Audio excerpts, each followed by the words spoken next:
there is a disturbing historic connection between law enforcement and our communities of color. And if you want to end up researching this, there's a great book by Dr. Eric Lamont Hill called Nobody. But this morning, what I'm going to do is just talk about a few of the high-profile police shooting deaths.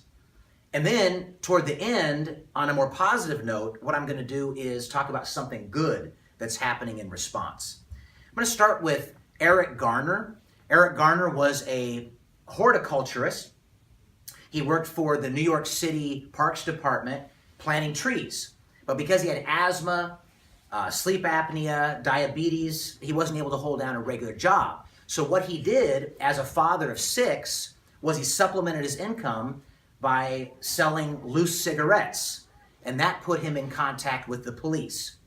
So what you see on the video is a police officer talking to him, and Eric Garner says, "I'm minding my own business, officer.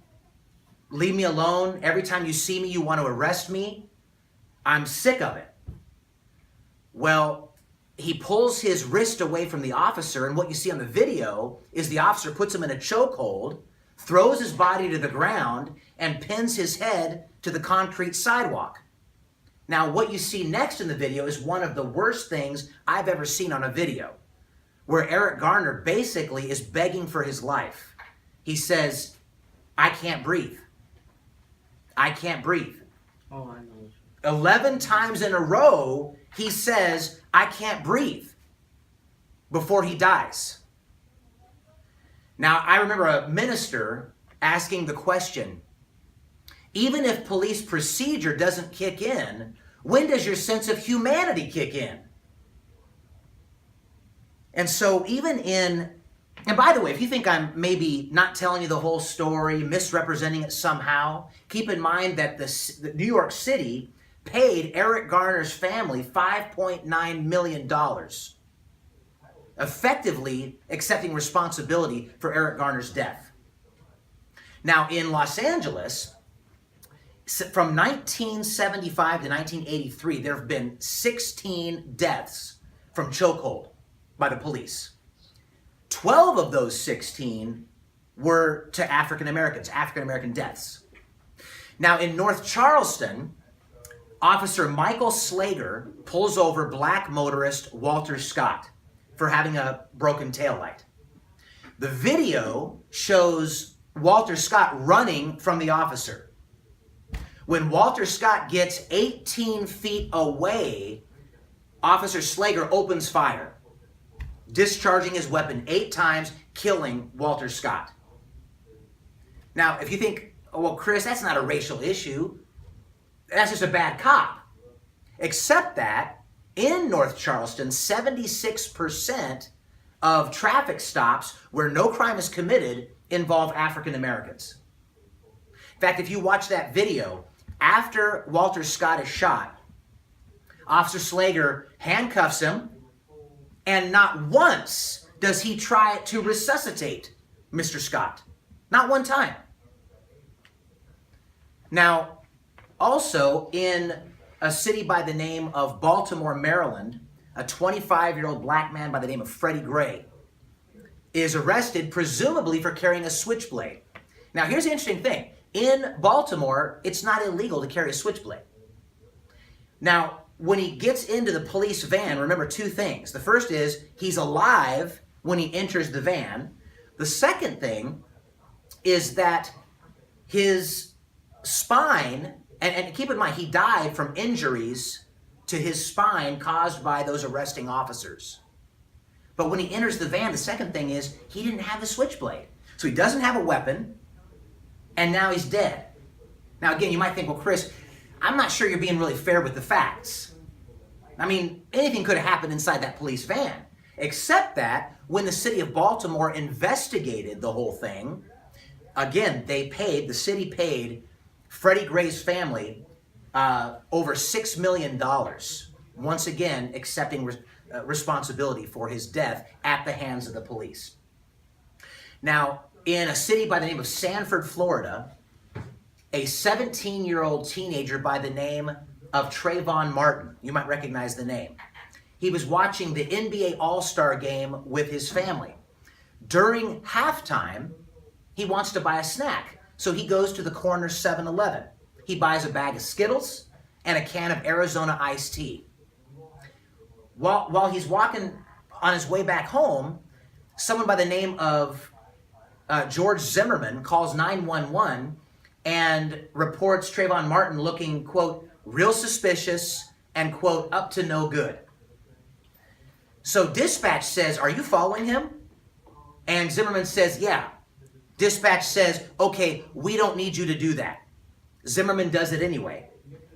It's heard on the telephone call, Trayvon Martin talking to Zimmerman saying, why are you following me? And then what we know happened was Zimmerman shoots and kills Trayvon Martin. Now, here's the interesting thing. We know Trayvon Martin was where he was supposed to be. He was in his neighborhood walking home from the corner store. He had the bag of Skittles on him. He had the Arizona iced tea on him. He was being pursued by a man with a gun who was not wearing a uniform. You would think that sympathy would fall to the teenager for defending himself. But that's not what happened. Does anybody remember how Trayvon Martin was portrayed? Like a thug. Like a thug. Yeah. That's exactly how he was portrayed. Because here's a black teenager wearing a hoodie. And he had his hands in his pocket. Yeah, and he had his hands in his pocket. That's right. Now, never mind that it was raining in Sanford that night, but he was wearing a hoodie. So he's a thug. Now, why do you suppose it is that the police, why were they so ready to believe Zimmerman's story that they just questioned him and let him go? Why do you suppose it took 6 weeks of national outrage before the state moved to arrest the shooter? Okay, have any of you heard of Ferguson, Missouri? Ferguson became a real popular name in the last couple of years for the shooting death of Michael Brown. Now, one witness said that Michael Brown had his hands in the air when he was shot. Other witnesses said he did not have his hands in the air when he was shot. I think only Michael Brown and Officer Wilson know what really happened that night. But thanks to the Department of Justice and their investigation, we do know about the city and also about the police department, the Ferguson Police Department. So let me give you a couple of just some facts here. The city of Ferguson is 67% black. Now, while it was transitioning from a predominantly white city to a predominantly black city, the city administration did nothing to reflect the city. So, white mayor, predominantly white city council, and out of 53 police officers, 50 of them are white. Talk about not representing the community. The Department of Justice also found that people were given multiple citations for the same offense, and they found that out of a city that has a population of 20,000, 16,000 of them have an outstanding warrant for their arrest. Now let me say that a different way. 80% of the population of the city has an outstanding warrant for their arrest.